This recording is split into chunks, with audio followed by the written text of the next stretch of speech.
Perkenalkan, nama saya Muhammad Alif dengan NIM 202501010139. Program studi Pendidikan Agama Islam, Fakultas Tarbiyah dan Ilmu Keguruan.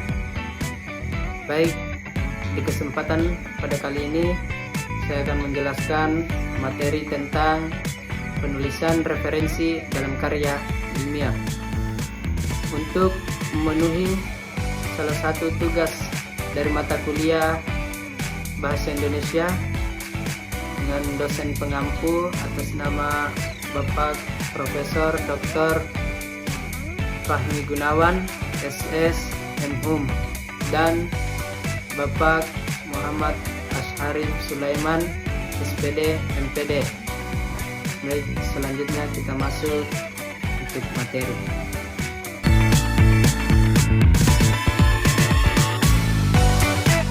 Baik, kita masuk ke pengertian referensi. Baik, di sini referensi adalah sebagai sumber informasi yang dijadikan acuan atau rujukan untuk mendukung, memperkuat, dan memvalidasi pernyataan dalam sebuah karya tulis atau pernyataan lisan. Secara umum juga referensi adalah bisa berupa buku, jurnal, artikel, atau sumber lain yang relevan dan sering disebut juga sebagai sumber acuan atau rujukan. Selanjutnya, pentingnya penulisan referensi, yaitu di sini terbagi menjadi 3. Yang pertama, memberikan kredit atau menghargai kontribusi ilmiah penulis lain dan menunjukkan penghormatan terhadap karya sebelumnya. Dan yang kedua, mencegah plagiarisme, yaitu menghindari pelanggaran etika akademik dengan menyatakan sumber secara jelas. Dan yang ketiga yaitu membangun kredibilitas atau memperkuat argumen dengan sumber valid dan dapat dipertanggungjawabkan. Baik, selanjutnya tujuan penulisan referensi, yaitu ada 3. Yang pertama, memberikan penghargaan. Yang kedua, jejak pengetahuan. Dan yang keempat, membangun kredibilitas. Baik, selanjutnya jenis-jenis referensi utama, yaitu ada 3. Yang pertama, referensi buku. Bisa kita ambil dari buku teks akademik, monograf, penelitian, dan buku panduan ilmiah. Dan yang kedua, artikel jurnal.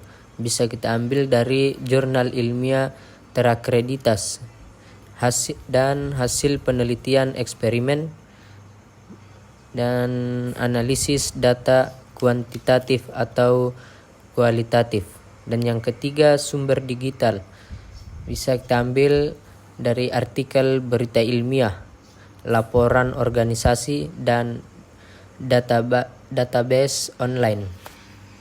Baik, selanjutnya format penulisan referensi terbagi menjadi 3, yaitu yang pertama, gaya APA, digunakan dalam ilmu sosial, psikologi, dan pendidikan. Contoh, Smith J. 2010, Research Methodology Academic Press. Dan yang kedua, gaya MLA, digunakan dalam humaniora, literatur, dan seni. Contoh, Smith John Research Methodology Academic Press 2010. Dan yang ketiga, gaya Chicago, digunakan dalam sejarah dan ilmu sosial. Contoh, Smith John Research Methodology New York Academic Press 2010. Selanjutnya, pedoman umum penulisan, itu terbagi menjadi 4. Yang pertama, konsistensi format. Yang kedua, tanda baca tepat. Yang ketiga, urutan elemen.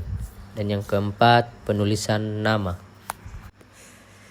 Dampak penulisan referensi yang tidak tepat itu terbagi menjadi 4. Yang pertama, mengurangi kredibilitas. Yang kedua, risiko plagiarisme. Yang ketiga, membingungkan pembaca. Yang keempat, penilaian akademik buruk. Dan yang terakhir, kesimpulan.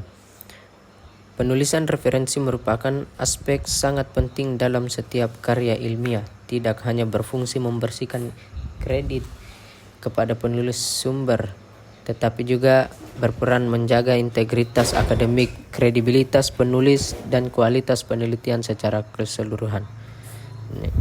Kualitas penelitian, etika akademik, dampak jangka panjang. Dengan demikian, setiap penulisan harus memahami dan menerapkan pedoman penulis referensi dengan benar untuk memastikan integritas, kualitas, dan profesionalisme dalam karya ilmiah mereka.